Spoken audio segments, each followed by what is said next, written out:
Hello Siddharth Bhaiya, this is CDC support. We'd like to interview you. Please tell us about yourself. So, hi everyone, I'm Siddharth Wala. I have just completed my BTech in mechanical engineering from IIT Dharwad. And so we were the COVID batch in 2020. So our first 3 semesters was online. A bit difficult, but then, I think we made up in the next, after coming to campus, we had a lot of fun.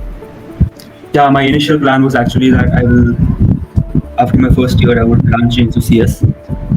But then what happened was in my first year, I looked at the details of mechanical engineering and the syllabus throughout, which kept me very interested. So I stuck to mechanical.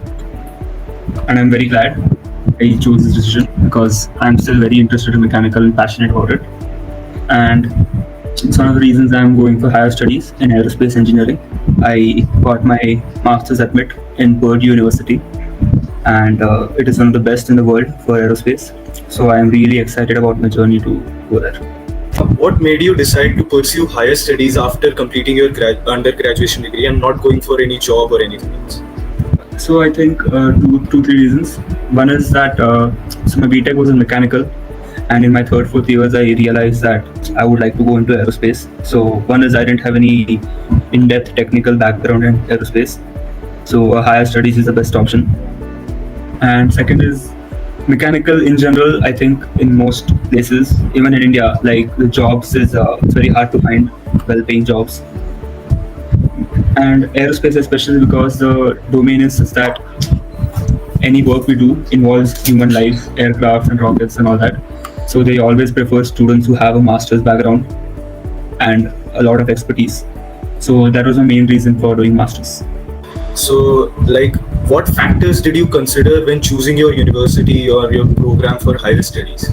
There were two options. I already got into IIT in BTech, so I didn't want to stay the same in IIT. I could have applied to any of the top 5 IITs, but one of my professors always told, always keep upgrading. So I tried to, either go into US or UK. And Europe thing is the economy is a little down right now, and US, it's always been a educational powerhouse. They are the best universities in the world. So I did a lot of research. I looked at the top universities, the fee structures, the locations, and I also have 2-3 family members in US. So I think that helped me narrow down my choice. There were some students asking, is there any scope for mechanical engineering, the core field in future? In India, or just overall? Yeah, overall. Yeah, so mechanical is a very evergreen field. Is never going to die out. That is main, because our primary modes of transport nowadays is cars, bikes, and if you want to go for longer distances, it's trains and flights. And this is majority dominated by mechanical engineering. So it's very certain that this field will never die out. And even now we are progressing, there is a lot of talk about, how space travel become very cheap and all that. So again, space and rockets and all that, a lot of mechanical engineering comes into play. So the field is evergreen, and there will be scope in the future. But yeah, it's just that I understand people have doubts because sometimes the pay is not as well. But then if you are very well educated and if you climb higher in the ladder, in the corporate ladder, I think you get a good pay. So you applied to Purdue University. So was that the only university you applied to, or were there any other choices as well you were looking into? So I applied to a couple, around 7 to 8 universities. Purdue was my first preference. One of the reasons is Neil Armstrong was alumni there, and around 40 to 50 astronauts in the world were Purdue students. So they have a great aerospace and program. It's one of the best in the world. Other universities I did apply, University of Michigan, that's amazing too. But then the fee structure there was almost twice as much as Purdue, and they offer the same level of education. So why spend extras, when you can just half the cost you're getting the same amount of education. Could you also share some insights or some tips for the application process for higher studies? Were there any entrance exams or just an essay format for the application? So for US specifically, I think TOEFL is compulsory for international students. GRE, there is many universities which have not, it's not compulsory to send GRE scores. But TOEFL is mandatory, like they just want to test as international students if you are proficient in English. GRE, I think in Purdue, I did not send my GRE score. It's fine. I think only 3 or 4 universities require it now. So GRE is still a choice. But then TOEFL is compulsory, and it's quite easy. Like if you find the right resources, I think in 1 week prep, TOEFL is very easy to crack. And after you get your scores, I think you should immediately start working on your statement of purpose. I think that took me like around 3 weeks of editing. Like I would daily sit for 1 or 2 hours, and just because it's a 1-2 page limit you have, and you're supposed to put everything about your college experience and your life and why you're interested in that 1 to 2 pages. So you have to make it very attractive to the reader, because a lot of students apply to US, but then in the end, very few get admitted. So you need to catch the attention of the admissions committee. So it's SOP is important, and last LORs are very important. Make a good connections with professors, and if you're doing internships in the industry, have a very good contact with your manager or the boss or whoever he is. So their LORs, it's not only how they speak about you, is suppose if he's a vice president of the company, it has a lot of impact, because as a vice president of an industry, your opinion is much more valued, right? So yeah, SOP and LORs are main. Did you do any kind of research internship from IIT Dharwad only? Like, what was your experience in IIT Dharwad? Like, what all did you do so that you can get accepted into higher esteemed universities like Purdue University? In my 4th semester, we had a project like manufacturing process, and so after submission, our professor, our HOD actually, Somshekar sir, he liked me and my friend's project. So he actually asked, like, the topic of the project kind of fell under his research domain. So he asked us, like, I would like to give you guys a summer internship opportunity. And we were very surprised, like, we did not expect that to come. And we were just in the 2nd year, we had no idea about all this. And this was my first opportunity, we got an offer. So we gladly accepted it and just worked with the PhD students and the professors. So research internships and industry is very different. Industry has like office hours and you can come back home, you don't have to work about it. Research you can do at your own time, like you can spend at night 3-4 hours, and then it's like very flexible timings. But then again, research, so you have to read a lot of literature and then try to come up with new ways to perform experiments and new data which can be published. So that is so I think around 5-6 months of research we did, and then we published in a conference. So I think for BTech, if possible, getting a publication is very impactful thing on your resume once you have a publication. So was that your only summer internship, or did you do more things? Yeah. So fortunately I knew one of my I knew someone from Mercedes-Benz, and I asked him if would there be any opportunity like this as a trainee or anything. So he gave me an email contact of the HR. So I emailed and sent my resume and all that. And luckily they accepted me. So I think around 45 to 50 days, I got to go to Mercedes-Benz. It's like a global automotive leader. So I was very excited. It was very fun. Like every day it was, I think, 9 to 4. But then the way they work, they're very friendly. It's not like a cubicle system where you're just focused on a laptop the whole day. It's like every few minutes they're talking to each other, having rounds, and they just go for coffee breaks, have lunch together. So it's like a very nice atmosphere where you actually work, very productively. So that was an amazing industry experience. So what all skills were you able to learn, and what all skills were you able to apply in that internship?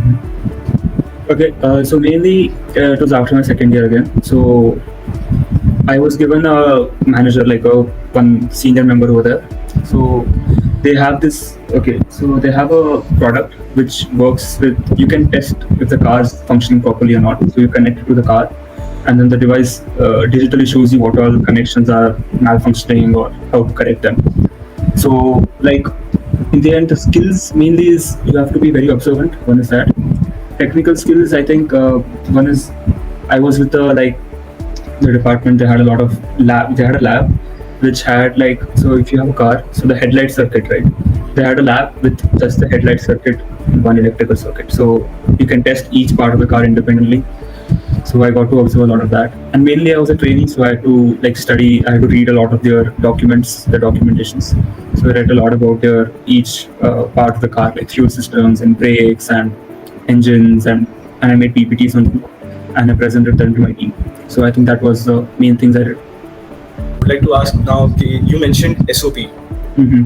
So you said that you used to sit for 1 hour daily for 3 weeks to edit your SOP. Mm-hmm. So like, could you brief us about what are like the important parameters to write in an SOP? Yeah. So main is that when you think of SOP, you just want to introduce yourself. So the first paragraph is always like, "I'm Siddharth. I finished my BTech." That is very generic. I think almost everyone does that. So it is very important to start out strong. Like my first line in my paragraph was, "Aircrafts and rockets are universal fascination. Every child has looked up at a plane, and not just child, even adults look at it as they go by." So I think that first starting line is a good starting line to catch the attention, and then you can ease into it. Like that's how you also got interested, and then you introduce yourself gradually. You talk about your internships and projects, and it's not just what you did; it's what you learned. Because if I write the topic of my paper, it's a very specific thing, but then what I learned can be applicable everywhere else, right? So a bit of that, and then you also have to write a paragraph where you tell why I want to join your university, and if there is any professor whose work you find interesting, you would like to work with. So these kind of things are very important. I think in the application process, below the SOP section, they usually have 3 or 4 bullet points of requirements. Like they specify each university has different requirements, but they usually specify what they want. So you are pursuing aerospace engineering. Like for future, you're pursuing aerospace engineering. So after that, you want to go into research, or you want to work in SpaceX or something like that. What is your future goals? Right. So in US specifically, it is very hard for international students to get aerospace jobs, mainly because US is very security tight, and any company which has rockets and aircrafts, it comes under military technology. So they're very reluctant to give jobs to international students. But then startups and all that do, and even commercial airlines like Boeing and all that, they do take foreign students. So I think initially, just for a few years, like 2 to 3 years, until my work visa is valid, I would like to get some money and then get financially stable, repay my loans and all that. And industry or research, there are like companies too. They do have R&D sectors, right? Like you are doing research but in a company, so that would be the most ideal choice. But then again, you start out small. Would start with like a design role, and then you perform well, you slowly move up, and then I think once you are good enough, they let you choose what you would like to do. And hopefully, maybe in the future, I can come back to India and then cross my fingers, hopefully work for the Air Force or something like that. So like what like generally undergraduate students face most is they face some problem like to choose for higher studies or to go for a job. Like between that there is a tussle going between in the student's mind. So like how did you decide that is for sure I'm going to pursue higher education only for sure, that's it? Okay, so I think if you're into mechanical, if you're interested in mechanical, I think you would be more inclined towards higher studies, because again, I mentioned that it's very hard to get good jobs with high pay, because most of the companies in mechanical, they involve human life safety. Like cars also involve human lives and aircrafts and all that. So they want someone with a good master's degree qualification. One was that. And I think second, you should ask yourself, is it that you want to learn and get a job you like? Or are you just like, you're fine working with normal work and then get money? If you are just like looking for financial stability and normal work is fine with you, I think after BTech you can get a job. Most of the CS students and even mechanical and electrical students who are doing CS like on their own, they have gotten jobs and they're happy right now because they got what they wanted, and that is good. So if you're really looking for this financial stability and you just want to normal work, that is fine. But if you're really interested in learning more, doing a job you love, so I think then higher studies would be a beneficial choice. What is the best way to get internship opportunities? How should we proceed to get internship opportunities, core and maybe non-core, if you try some? Right. So industry, okay, I cannot speak much about industry, but basic I know is that with CDC, whatever companies come, if it falls for your domain, just apply it. Worst case that happen is no, you're going to forget it in a few months. Don't worry about that. So you don't have to fear losing, because it does not matter at all. If you get it, good. The worst case, you just apply one more time, right? So one is CDC. Second is a lot of cold mailing. Like all these top companies, just go to their website. Their websites are very well maintained. They have a careers tab. On that you can apply there very nice. You can choose your role. You can apply to that, and they usually reply back to within 1 or 2 months. So that is second option. And for research internships, what I did was you choose a country. Like, okay, if you're going for higher studies in US, maybe look for some other country. Like I've tried Germany, so Germany or France or Italy, anything. Find the top universities, like around whatever 30 to 40. Find 1 or 2 professors from each university, and just mail them. Like you might have to. would have sent around 40 to 50 emails, but then it's just the one reply of yes that you need. It's not like you want a yes from 10 professors, right? If you get yes from just one professor, you're set. So a lot of mailing. And there's a few tricks about mails. Like you can usually send it when it is 8 a.m. or 9 a.m. there, so it is right at the top of their inbox, because these professors are usually very busy, so they tend to just skip over some of the mails. So you also have to catch the attention of the professors. So a lot of cold mailing, and just apply to companies on websites. Any website you see, just the company's website, you can just apply. LinkedIn also is a great way. There are a lot of job opportunities on LinkedIn, so you can try that too. So what time of the undergraduate program do you prefer the students should start the cold mailing and start all this internship activities? Like Right. after the first year, or right from the starting only? What time? Okay, so first year I would prefer don't narrow your mind into one field. Like if you enter into mechanical saying I want to do AI, don't go with a narrow tunnel vision. Keep your mind open, because in my first year I did web development. I thought that was my thing. Like I thought I would do web development and I would just keep going. But then after a few months I got out of it and then entered into mechanical seriously. So spend good amount of time exploring all your domains. Like I'm pretty sure if you don't know the specific topic, you at least have a broad area like of 5 topics that you want to explore. Pick any one, do it for a month or 2, like it, good. If you don't, switch. That's all.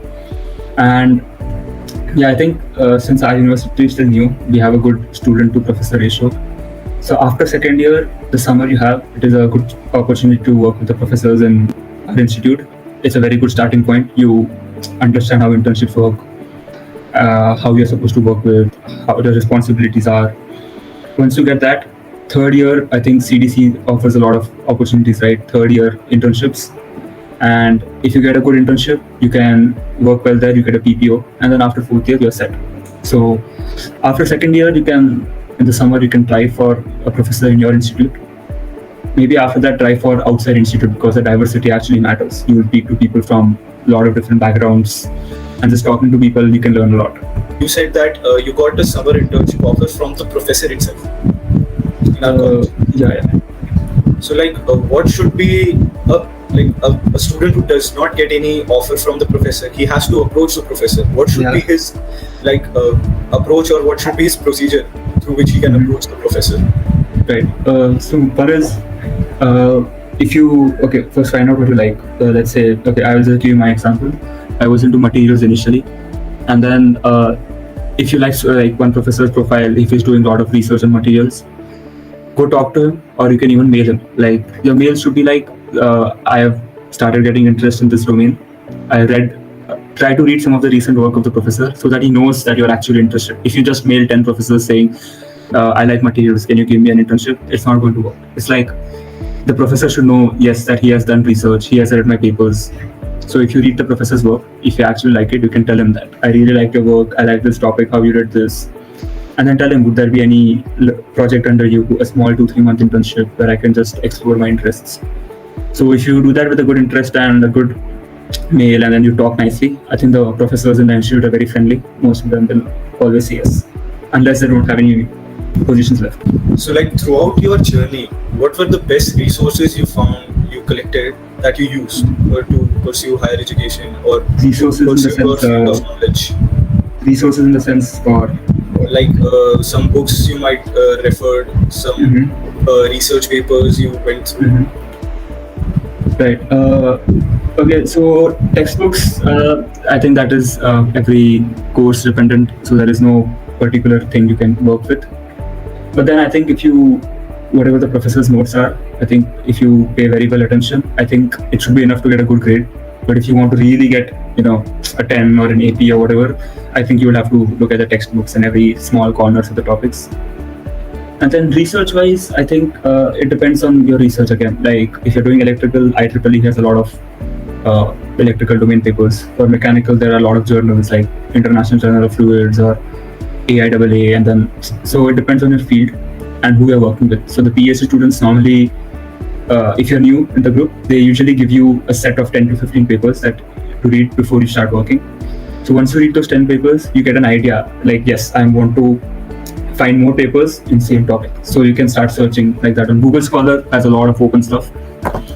And thing is, IIT Dharwad still a lot of the research papers you cannot access through an institution.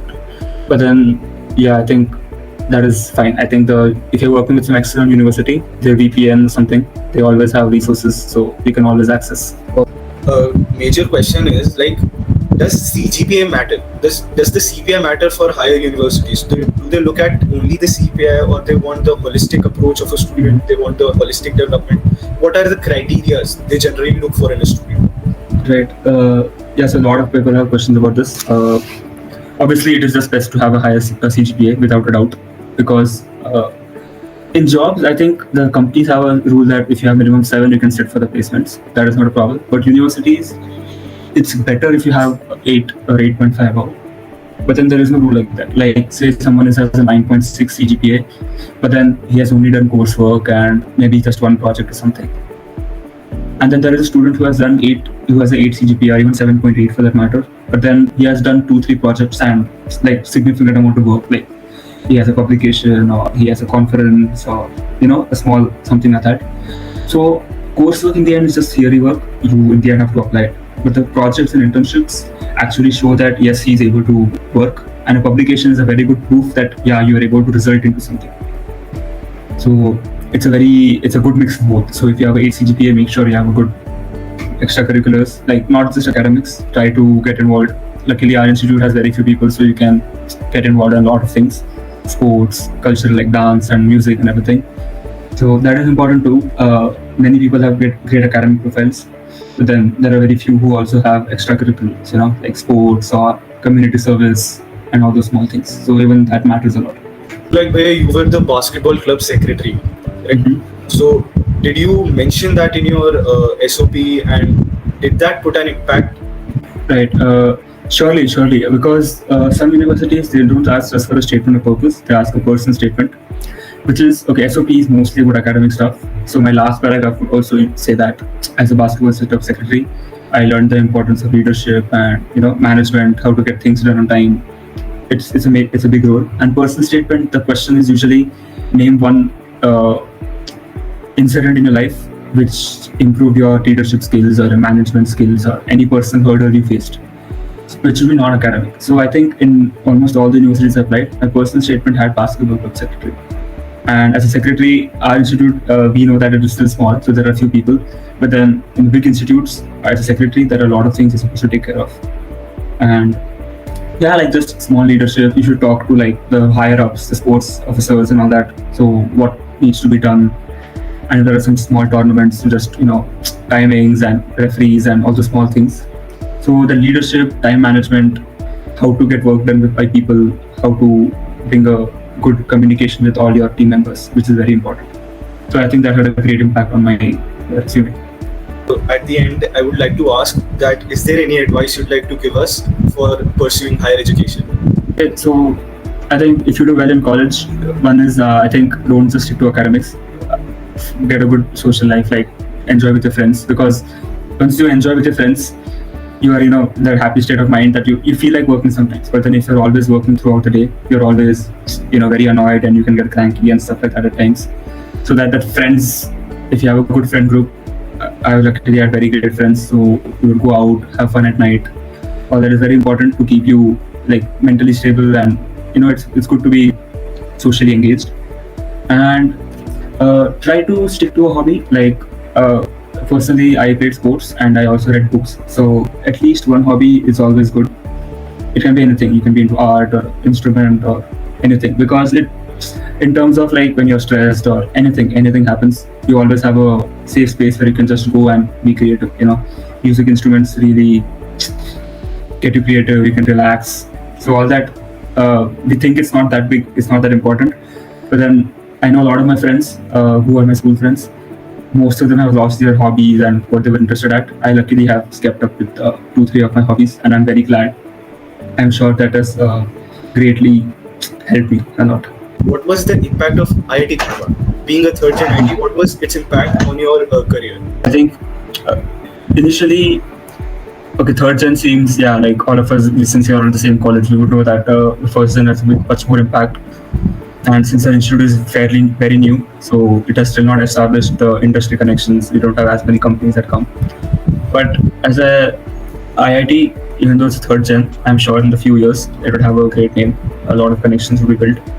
So it certainly matters. Like I have my cousins. They were asking me, should I prefer a CS, like my course in a normal university, or should I go for a bigger university by compromising my branch? So I would still say you can compromise your branch, because at the end of the day, you can always do what you like by yourself. But the university which you go, the connections which it has, the name your institute has, like IIT has a big name in India and all around the world, right?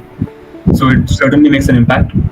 So I would personally, yeah, so it did help a lot. And luckily, we have a lot of, like, it was very new. When we came, we had just 150 students, and there were a lot of professors. So like the communication between professors was very nice.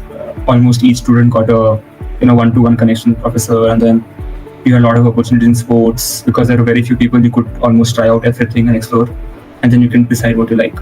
So I think it's a great place to explore and decide what you actually like. If a student has already decided to go for higher education, then what all steps he should start taking? Right. Step 1, entrance exams, because especially TOEFL, that is a must. Right. GRE is optional, it's your choice. If you're very confident, you can give it. If not, it does not matter. So that is, I think by July, August, it is best if you're done with that, because applications normally, the deadlines, there are like early deadlines and late deadlines. Early deadlines are in November, December, mids. So it is best if you submit early. So I think, by August I was done with my tests. And then September, you can work on your SOPs and, contact your professors for LORs or build good connection with them. So it is a good time to work on your SOP. And October is when you can start your application, because the application takes time. They have a lot of small questions they ask you, like any personal incident in college that happened, which is a hurdle, and personal statements and SOP. Because each university, you'll have to edit your SOP for a while, because you'll have to tend to the university specific needs, right? Some have 1,000 words requirement, some have only 500, all that. So in September, you can finish with that. October, make your accounts into the universities, like just your application accounts. You can save it anytime, you can log out, so it's fine. So because in November we have end sem, right? So it is best early October, like first 1-2 weeks, get done with majority of the stuff. And then once you're done with your exams and all that, at the end you can just submit your application. So yeah, I think the rest of it is pretty straightforward. They just ask you your basic personal details and all that. But main is the SOP, your resume, and your LORs. So these play a big impact. Thank you, Bhaiya, for your advice. We wish you future. We wish you success and great prosperity. Thank you, Bhaiya. Thank you.